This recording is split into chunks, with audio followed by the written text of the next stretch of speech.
Helen here. This is the Mousy Makes podcast, and I'm just popping in for a very, very quick hello today. Because when this goes out on YouTube, I will have just come back from hopefully a lovely week's holiday, which I'll tell you about very soon in another podcast.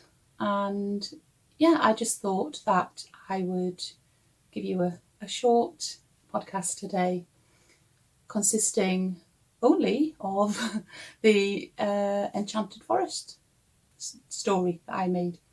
A tale from the Enchanted Forest, which lots of you may have already seen my photo version and where I'm narrating the story.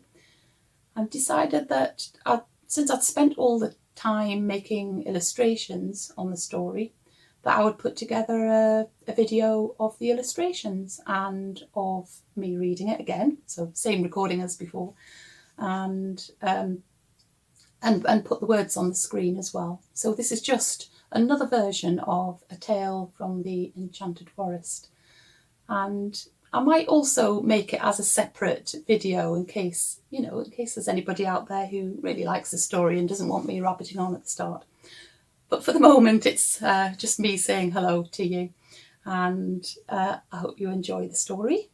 I'll not pop in again at the end. I'll just give you the story, and I will look forward to seeing you again very soon. So take care and keep busy.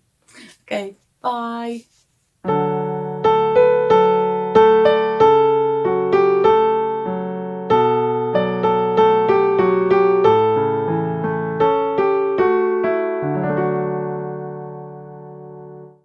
A Tale from the Enchanted Forest by Helen Kettridge.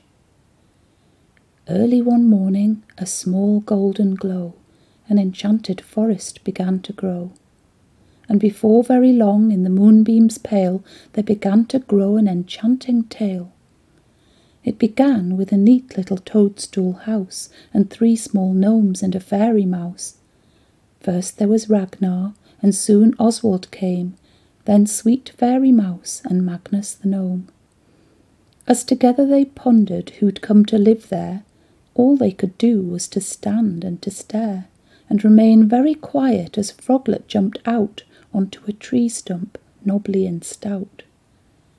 The next thing they spied was a rainbow of fungi, a magical circle where fairies might fly. The 4 friends just watched without saying a thing, as Froglet jumped onto the fairy ring. And before they could stop him, he'd bounded straight in, right into the middle. That's not a good thing. The 4 friends just gasped as the frog disappeared, then saw that he'd changed, just as they'd feared. For there, in the place of the Froglet of green, a tiny grey mouse could plainly be seen. Unobserved by our friends, in the bushes nearby stood a shadowy man, a sinister guy. Dressed all in black, silent and still, he was waiting and watching intently until, in the blink of an eye, the bad man leapt out, put the mouse in his sack. What a terrible lout! Our 4 friends were startled, not believing their eyes. The things that had happened was such a surprise. They just stood astounded and fixed to that place as the bad man ran off at a staggering pace. So what to do now? The gnomes were perplexed, but Fairy Mouse knew what they ought to do next. The bee of knowledge is the one that we need. She'll know what to do about this misdeed. The bee listened well to their sorrowful tale and suggested they visit the great rainbow snail. So away went the friends after saying farewell to look for the snail with the rainbow shell. They travelled all day through the fields and the trees, and they felt the warm sunshine and magical breeze. The snail was so helpful and said they should ask a wonderful creature who'd help with their task. Hidden away amongst green men and flowers lay Martha the moth with remarkable powers.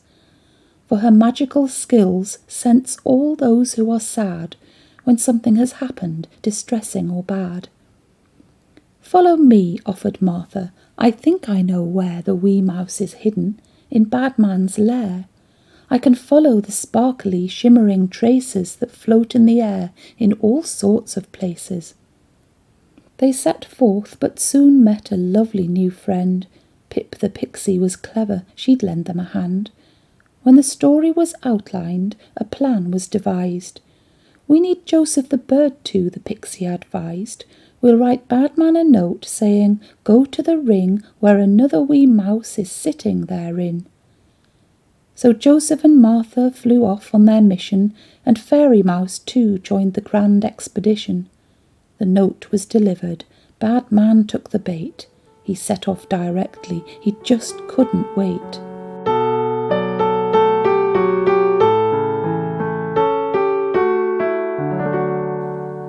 Ahead of the Badman, 3 gnomes could be seen, walking so swiftly across meadows green. When the 3 gnomes arrived, they hid in the trees, nervously waiting, all ill at ease.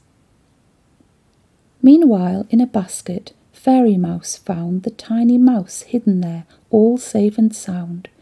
They too headed back to the ring of toadstools, wandering over the fields and the hills. When Badman arrived, he looked closely to see where the promised wee mousie could possibly be. As Badman stooped over, the 3 gnomes appeared, with courage and spirit, no longer afeared.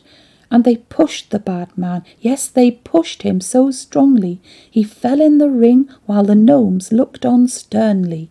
And all of a sudden, the ring glowing bright, Badman was transformed in a twinkle of light.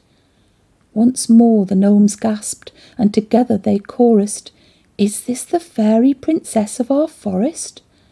Each gnome looked befuddled, each furtled his beard.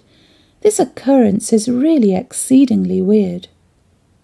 "Hello," said the princess, "Belissa's my name, and I'll tell you one day of how I became a horrid bad man. It was really unpleasant. Thank goodness you've saved me, it's quite the best present." Then Fairy Mouse came with the tiny grey mouse, saw the fairy princess by the toadstool house.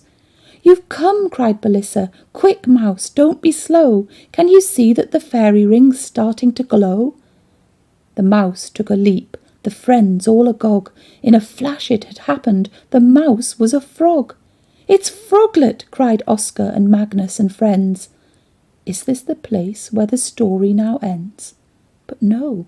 Here's Belissa, picks up the green creature. Before they could stop her, before they could reach her, she'd kissed that green frog quite full on the face. A magical twinkling, and there in its place stood the lost fairy prince whose name was Amir, who, several weeks earlier, had just disappeared. Belissa exclaimed, "I'm so happy you're back, and I'm awfully ashamed I put you in a sack. Now you can move out from your toadstool home, and we'll give all our thanks to the mouse and the gnomes, and the bee and the moth and the colourful snail, and the bird and the pixie who followed the trail. For now we're together with laughter and fun, we'll feast and we'll frolic and dance in the sun. And one day we'll rule as my father has promised, the place that we love, our enchanted old forest."